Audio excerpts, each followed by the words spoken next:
Today, I want to react to two videos about closing costs because this is where most buyers get caught off guard. And it's not always that the closing costs are fake or that unnecessary fees are being tacked on. A lot of times, it's because no one really explained the full picture clearly enough for you to understand. For those of you who don't know, my name is Kay, giving you the real keys to homeownership so that your first buy is the right one. Let's get into it.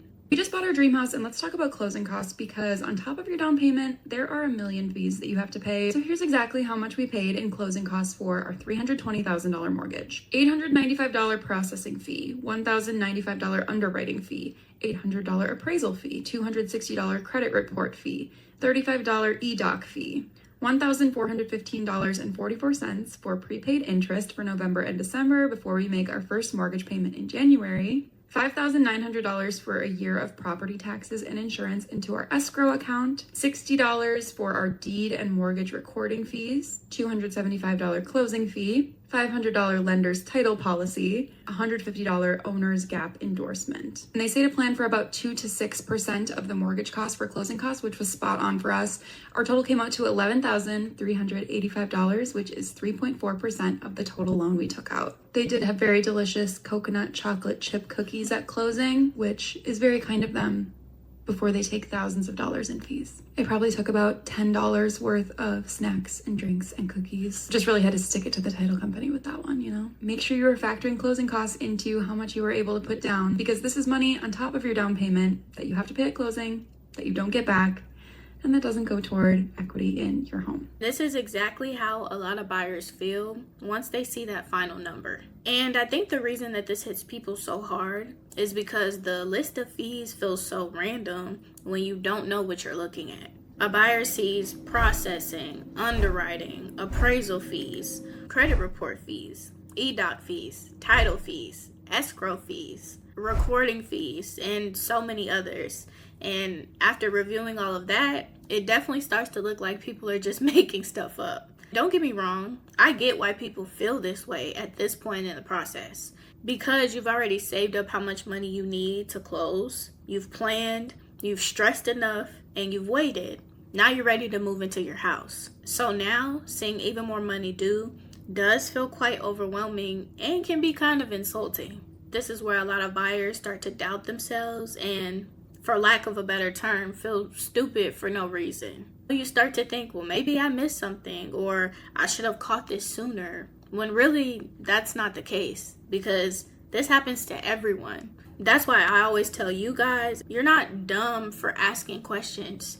This is usually one of the largest transactions that adults make in their life. You need to ask as many questions as you can before you sign your name on that dotted line, and that house becomes your responsibility. Just because the fees feel excessive doesn't mean that something shady is going on or that somebody's trying to pull one over on you. Sometimes it just simply means that no one explained the bill well enough to you. One of the biggest misunderstandings is that people think whatever amount of money their lender or bank told them they're going to need for down payment is all that they need to bring for closing, and that's not true. Your down payment is your part of the purchase.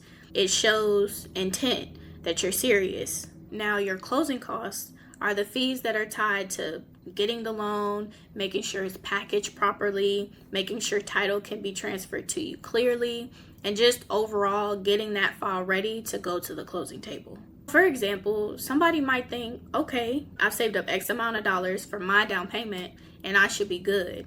But then they start saying lender fees, title fees, appraisal, insurance, and all these things. And now the total that you thought you were bringing and that you mentally prepared yourself for is completely changing. That is where people get thrown off. The math isn't wrong. It's just you didn't set your expectations properly because you weren't shown how.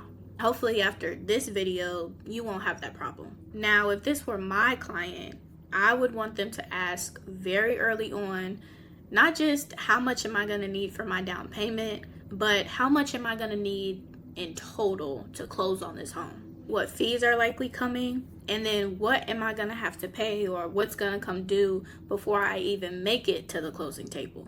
That's why I think that closing costs can often feel like a personal attack, because why am I this far in the process and I'm just learning this?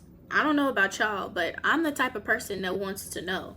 Why didn't you tell me this before so that I could have all my ducks in a row and I'm not running around like a chicken with my head cut off 3 days or 2 days before closing? Believe me, B, I get it and I understand. Just to break it down, the first problem is usually that the closing cost number just feels too big to handle. The second problem is that a lot of buyers think that that money is due one time, which is on your closing day. And that's where this next video comes into play. Let's check it out. You know what else really grinds my gears about real estate terminology? Closing costs. I understood closing costs to be the money that I need on closing day. My lender even said, this is the amount that you will have to bring to the table. Why am I paying so much of it right now? We're going to sit and talk about how much money has come out of these bank accounts already for this house. Every time I turn around, something we're signing off on is something that requires a payment. And when we ask about it, oh, it's part of your closing costs. So, that just brings your closing costs down. Why did nobody really explain that a lot of this is paid along the way? So that number is not what I'm bringing to the table. I'm bringing a little bit less, which is cool, I'm not mad at that, but that's not the discussion we had. Sure, yes, I read my disclosure package. I read those numbers. As you would imagine, closing costs were a 5-figure number. The amount that has come out of our bank accounts is enough to bring this down to a 4-figure number. We have paid thousands of dollars, and it's only been a week. We have paid so much money into this house, and it's not ours yet. But with all the money I paid, this is definitely my house. This is my house, and anything I say goes.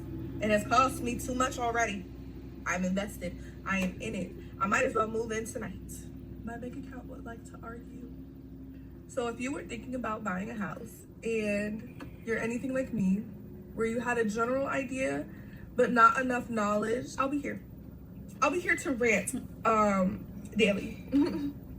I'll be here to give you a breakdown of my breakdowns, because that's the only way I'm going to get through this. This is such a real frustration, and I agree with her on this part, because the wording does confuse people. When people hear closing costs, they think all of that money needs to be brought to closing when you sign your closing documents and then get your keys. But in reality, some of that money does start leaving your account earlier in the process. And by earlier, I mean once you've gone under contract. Usually your due diligence or option money is due, then you have an inspection, then you have your earnest money, which you have to come out of pocket with. That alone can be a couple of $1,000s. And that matters because you all are trying to manage your cash flow in real time. Just because you're buying a house and you've started on this process doesn't mean you don't have rent to pay and groceries to buy and all of the rest of the things that come with living life on top of you trying to qualify and purchase this home. So as a buyer, especially if you're not expecting all this money to come out so early in the process, it definitely can feel like you have a hole in your pocket. And you could get discouraged seeing all that money come out of your account left and right before you even have the keys. And this is why buying can feel a lot heavier or can be a little bit more stressful than what people may expect. Because it's not always one huge bill that you have to be worried about. It's smaller hits that are happening back to back where money is constantly being pulled from your account. And that usually messes with people, buyers, especially first-time home buyers, mentally. And it all goes back to your expectations. Not having the right expectations can definitely set you up to have a more stressful home buying process. Because even if you technically plan for it and you do have the money to pay for all of these fees, it still feels different when your card's being swiped and your bank account is dropping in real time. And that's why as a buyer, you need to start asking, how much money is going to leave my account from the time that I go under contract to the time that I close on this home? Now, most real estate or lender professionals are not going to be able to give you an exact number, but they should be able to come up with an estimate or a ballpark so you can get your expectations together and make sure that you're ready for that. Another thing to keep in mind is, yes, money is leaving your account before you get to the closing table and before you've gotten your keys, but the money that you have already paid are credited to your closing costs. You just have to bring that remaining number to the closing table. So if this were my client, I would want them prepared for the timeline of the money and not just the total. I'd want them to know what usually gets paid up front, what costs or fees may come later, and what number they should keep their eyes on as they get closer to the closing table. Now, I do want to discuss this a little bit because, as I said, real estate or mortgage terms can become quite confusing, and I don't want you all to walk away still not knowing what some of those fees and costs are for, because those charges are connected to real services and real protections for you as the buyer throughout this process.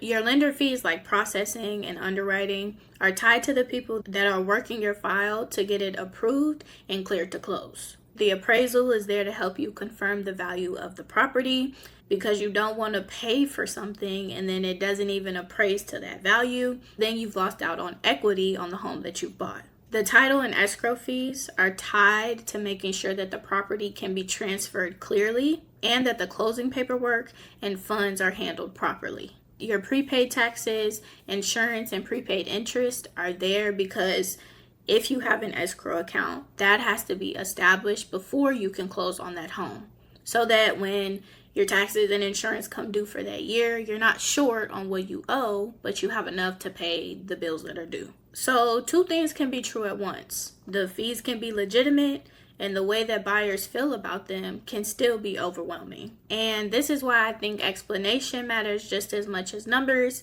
I found that buyers can handle hard truths when they understand why they're doing what they're doing, what's actually going on, and what they're paying for. Most people really aren't asking for home ownership to be free. They just want to understand what they're paying for and why. And that is why I tell my buyers not to just prepare for the down payment. Your down payment might be around 3 to 5% depending on what loan program you went with. And your closing costs may be anywhere from 2 to 6%. To be on the safer side, I usually want buyers to think that they need anywhere from 9 to 11% of the purchase price to close and fund on that home successfully. And of course, that depends on your loan structure and deal, because some programs don't need a down payment, others do. And even then, with all of that, I still want you to have some breathing room after closing, because home ownership is not just about surviving the home buying process. It's not just about surviving the closing day, but it's about also surviving your first year living in that home and hopefully many more to come. Because the absolute worst feeling is using every dollar you have to close and get into that home and not have any breathing room or cushion for when life happens after you're in there. So really, the issue isn't that closing costs are fake or made up, or that buyers don't want to pay them, or that it's a scam. The lesson is really that buyers just need more preparation. Because when you know what the fees are, when they're coming, what the purpose of them is, all of that feels a lot less scary. And that's what I want a lot more buyers to have before they buy. Not fear, not panic, not worrying about the unknown, but being clear and understanding what you're getting yourself into.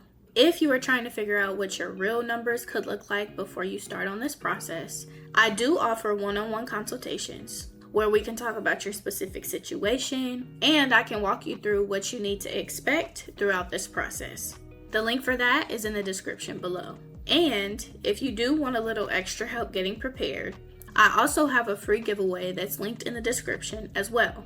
Be sure to grab that, because it is designed to help the process feel a lot more clear and to help you as the buyer not feel so overwhelmed as you get started. And lastly, if you're still learning, that's quite all right.